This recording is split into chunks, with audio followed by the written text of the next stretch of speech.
What যুক্ত কি যুক্ত, কোনো একটি বাক্য যখন হোয়াট যুক্ত হবে, কোনো হোয়াট যুক্ত কোনো বাক্য, যে বাক্যটা এক্সক্লেমেটরি বাক্য, সেই বাক্যটিকে কিভাবে অ্যাসার্টিভ করতে হয়। তো এটার একটা উদাহরণ দিয়ে আমি তোমাদেরকে দেখাবো। প্রথমত এখানে রোলসটা বলা আছে, তো তোমাদের রোলসটা মুখস্থ না করলেও চলবে, না করে তোমরা যদি সরাসরি আমার এক্সাম্পলটা দেখো তাহলে খুব সহজেই বুঝতে পারবে। তো প্রথমত আমি তোমাদেরকে এখানে দুটি এক্সাম্পল দিয়ে দেখাবো কিভাবে হোয়াট যুক্ত কোন এক্সক্লেমেটরি বাক্যকে অ্যাসার্টিভ করতে হয়। প্রথমত প্রথম যে বাক্যটি রয়েছে সেটা হচ্ছে what a nice flower it is. এটা একটা এক্সক্লেমেটরি বাক্য। বাক্যটি কি?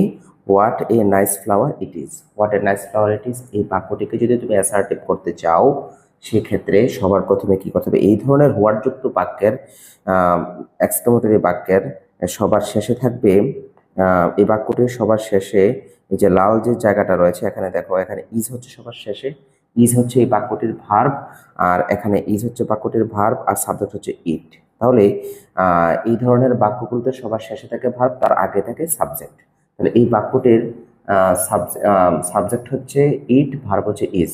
আবার সবার প্রথমে তুমি কি করবে, হোয়াট যুক্ত কোনো বাক্যকে অ্যাসার্টিভ করতে চাইলে প্রথমে এই হোয়াট শব্দটি বাদ দিয়ে দিতে হবে। তোমার সবার কাজ হচ্ছে এটাকে সবার আগে বাদ দিয়ে দিবে, এটা সবার আগে বাদ। এটা সবার আগে বাদ দেওয়ার পরে বাকি আছে কি কি, a nice flower it is, এতটুকু আছে।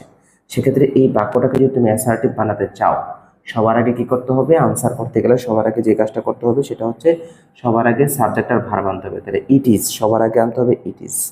তুমি ইট ইজকে সবার আগে নিয়ে আসলা, তাহলে এই বাক্যের বাকিটা হলো কি, বাকিটা হলো যে বাকিটা হলো এ নাইস ফ্লাওয়ার, এই জায়গাটা বাকি আছে। তো যেহেতু এখানে এই নাইস ফ্লাওয়ার রয়েছে, তুমি এই অংশটা সাবজেক্টের পরে বসাবে, এই যে সাবজেক্ট ভার্বের পরে বসাবে এ নাইস ফ্লাওয়ার, এই জায়গাটা বসাবে। সেক্ষেত্রে এই বাক্যটার ক্ষেত্রে শুধু অতিরিক্ত ভেরি ভেরি ব্যবহার করতে হবে, কি ভেরি অথবা সু ব্যবহার করতে হবে। এই যেমন এখানে এর পরে আমি ভেরি ব্যবহার করেছি অথবা সু ব্যবহার করবো, যে কোনো একটা ব্যবহার করলেই বাক্যটা এক্সক্লেমেটরি থেকে অ্যাসার্টিভ হয়ে যাবে। তাহলে তোমরা আবার দেখো আমি বাক্যটা কিভাবে কিভাবে করাচ্ছি, তোমরা তাহলে বুঝতে পারবে। আমি আর একটু বড় করে তোমাদেরকে দেখাচ্ছি, খেয়াল করো। সবার আগে যে কাজটা করবে, ফার্স্ট অফ অল তুমি এই বাক্যটার হোয়াট শব্দটা বাদ দিয়ে দিবে। কেন বাদ দিবে? এই হোয়াট শব্দটা ব্যবহার হয় এক্সক্লেমেটরি করার জন্য, এক্সক্লেমেটরি বাক্যের ক্ষেত্রে। আর এই ধরনের বাক্যের ক্ষেত্রে সবার শেষে থাকে ভার্ব, তার আগে থাকে সাবজেক্ট। তাহলে এই বাক্যটার সাবজেক্ট হচ্ছে ইট, ভার্ব হচ্ছে ইজ। তোমরা কি বুঝতে পেরেছো? তাহলে ইট ইজকে সবার আগে নিয়ে আসবো, আনলাম। তাহলে এই বাক্যে বাকি আছে কি, a nice flower, a nice flower বাকি আছে। তাহলে এই অংশটা নিয়ে যাব সবার শেষে, ইট ইজ এর পরে নাইস ফ্লাওয়ার নিয়ে যাব, আর অতিরিক্ত বসাবো ভেরি। যদি তুমি এর পরে এ একটা আর্টিকেল থাকবে, এন